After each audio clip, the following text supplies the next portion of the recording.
ұстазымыз, керемет ұстазымызға Клара Муталиповнаға сөз берсек.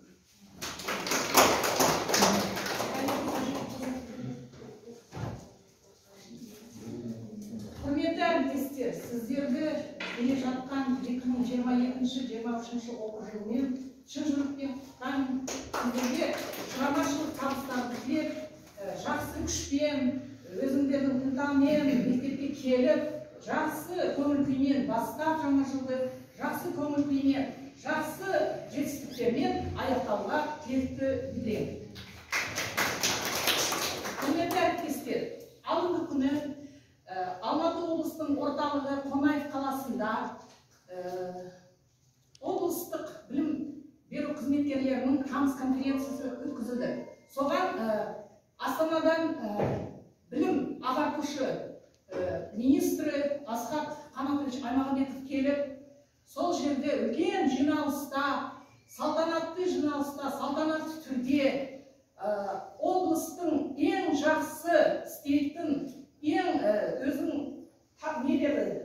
жақсы жетістіктерге жеткен қызметкерлердің арасында біздің мектебіміздің директоры Эмиршаева Суджата Меморазиевнаның аты ерекше аталынып, оған білім жүйесіндегі ең үздік шығармашылық жұмысыға арналған білім үздігі құрмет қызметкері деген медальді біздің директорымыз ие болды.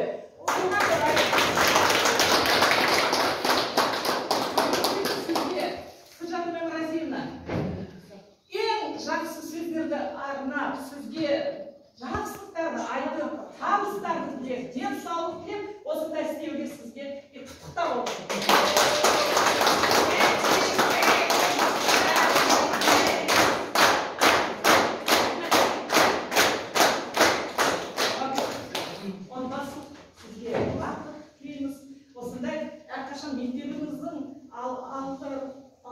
Мектептердің алдында біз көрсетеміз. Сіз бар, сендер бар. Енді осындай жақсы психологический настроен біздің тамыз конференциямызды бастауға рұқсат етсеңіздер. Бүгін біздің тамыз конференцияның тақырыбы жалпы республика облыс бойынша біліп жатырсыздар, иә? Білімді ұл, терең білім, еңбекқорлық және отаншылдық қасиет деген атты педагогикалық конференция болды. Енді қазіргі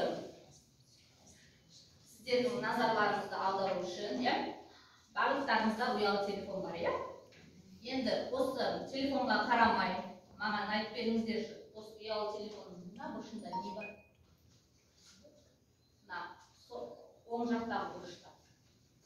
Соттарға қарамай айтып берем. Соттарға қарамай.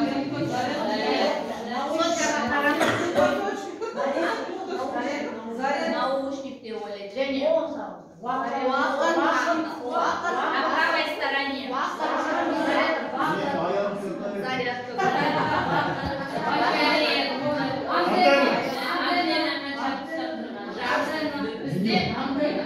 У нас, оказывается, очень мало внимательных учителей, да? У нас там стоит основной батарейка. Дорогие учителя, я надеюсь, сегодня вы будете более внимательны. Хотя бы сутку каждый день с собой носите, смотрите, да? Без конца, но невнимательны, не знаете, что на правом ухе. Я надеюсь, вы сегодня в этой конференции будете очень внимательны. И будете участвовать так же активно, как вы участвуете в жизни своей службы. Енді бүгінгі келесі кезегіміз әдістемелік нұсқауқатпен таныстыру.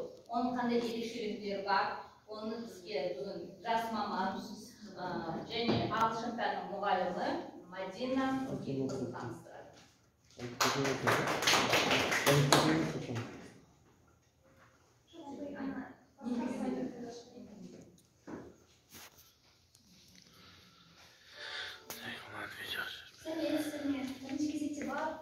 Жаңа оқу жылының басталуымен құттықтаймын. Сіздерге осы жыл жемісті, табысты жыл болсын, талай табыстар алып келсін. Өздеріңіздің оқушыларыңыздың жетістіктері көбіне болсын. Енді келесі кезекте сіздермен бірге осы арналған әдістемелік нұсқаулықта қандай өзгерістер, қандай толықтырулар бар екен, соларға тоқталып өтсек. Ең біріншіден осы әдістемелік нұсқаулықтың мазмұнын толықтыруға негіз болған мәселелер, олар білім және ғылымдағы өзгерістер, талаптар, пандемия кезінде орын алған орталықтардың орнын толтыру, халықаралық зерттеулер, тәжірибелердің қорытындылары екен. Келесі оқу жылының ұзақтығына тоқталатын болса, 31 мамырға дейін созылуына байланысты бірінші сыныптарда 35 оқу аптасы, екінші және 11 сыныптар аралығында 36 оқу аптасын құрайды екен. Бір күнтізбелік жыл 117 демалыс күнін, 75 мереке күні және 173 оқу күнін қамтиды. Әдістемелік нұсқаулықта 3 кезең бойынша өзгерістер мен толықтырулар енгізілген екен. Ол қандай 3 кезең десеңіздер, біріншісі 2022-2023 оқу жылында бірінші сыныпта енгізілетін өзгерістер, келесі оқу жылдарында кезең-кезеңмен енгізілетін өзгерістер, одан кейін 2024-2025 оқу жылында енгізілетін өзгерістер. Келесі сыныпты 2 топқа бөлу қалалық және ауылдық жерлерде оқушы саны 24 және одан артық болған жағдайда ұйымдастырылады. Және қандай пәндер екіге бөлінеді? Ол сыныпта ол пәндер қазақ тілінде жүргізілмейтін, оқу қазақ тілінде жүргізілмейтін сыныптарда қазақ тілі және қазақ әдебиеті, цифрлық сауаттылық, шетел тілі, информатика, дене шынықтыру, технология пәндері бойынша жүзеге асырылады екен. Келесі тілдерді оқытуды кезең-кезеңмен енгізу. Бірінші сыныптан бастап оқушы бірінші өзінің ана тілінде оқу және жазу дағдыларын меңгереді. Екінші сыныптан бастап орыс тілін екінші тіл ретінде меңгереді. Үшінші сыныптан бастап ағылшын тілін үйренеді. Себебі бала бірінші сыныпта бірінші өзінің тілін меңгерген жағдайда ғана келесі тілдерді меңгеру оған қиындыққа түспейді екен.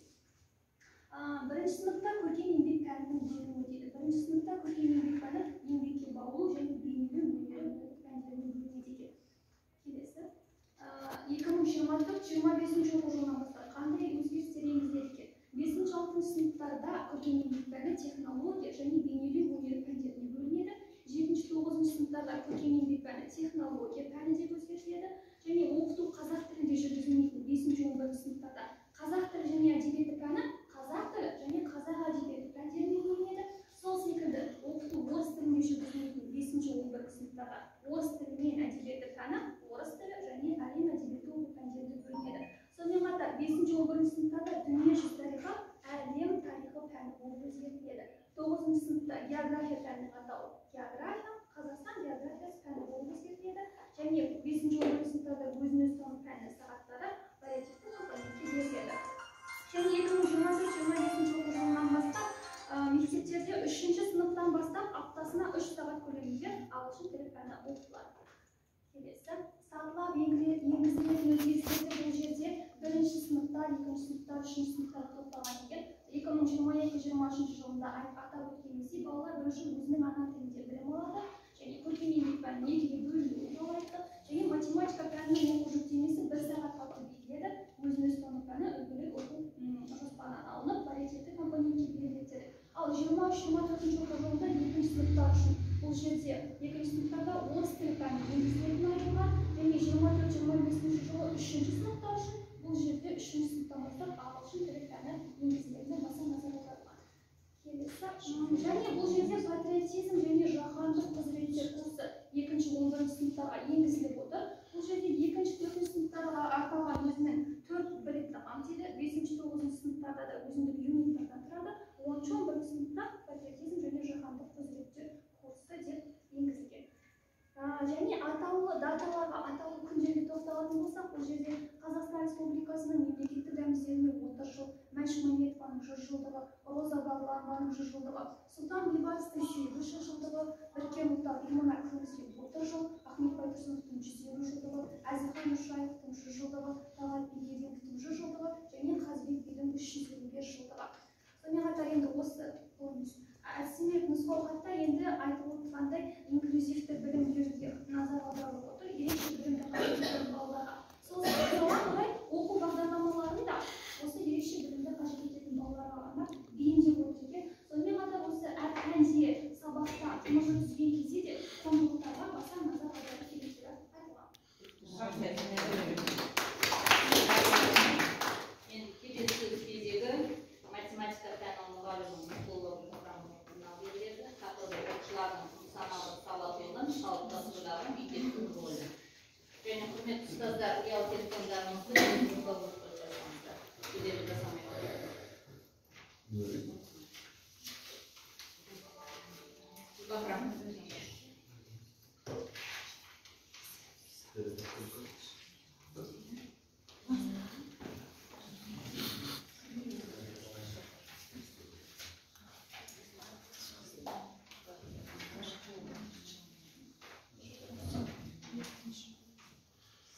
Сәлеметсіздер ме әріптестер, жаңа оқу жылына жеткізуге құттықтаймын.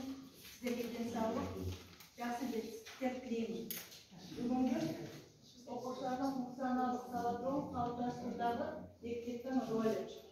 Енді қараңыз, функционалды сауаттылық дегеніміз ол 1957 жылы ЮНЕСКО сауаттылық және минималды сауаттылық түсініктермен қатар енгізілген екен. Бұл жерде сауаттылық дегеніміз бұл оқу, жазу, санау және құжаттармен жұмыс дағдысы. Минималды сауаттылық бұл қарапайым хабарламаларды оқу және жазу қабілеті. Функционалды дегеніміз қандай да бір қызметтен шыққан әрекетке тәуелді.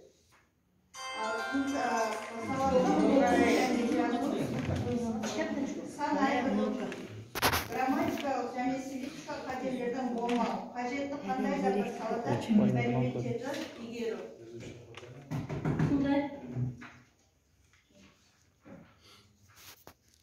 Функционалды сауаттылық дегеніміз оқушылардікі. Оқушылардың жеке бас қабілеттерін дамыту тетігі. Оқушылардың сыртқы ортамен қарым-қатынас жасау қабілеті. Оқушылардың өзгерген өмірге бейімділігінің шарты. Оқушылардың әлеуметтік мәдениет дамуының өлшемі. Оқушылардың әлеуметтік дағдыларының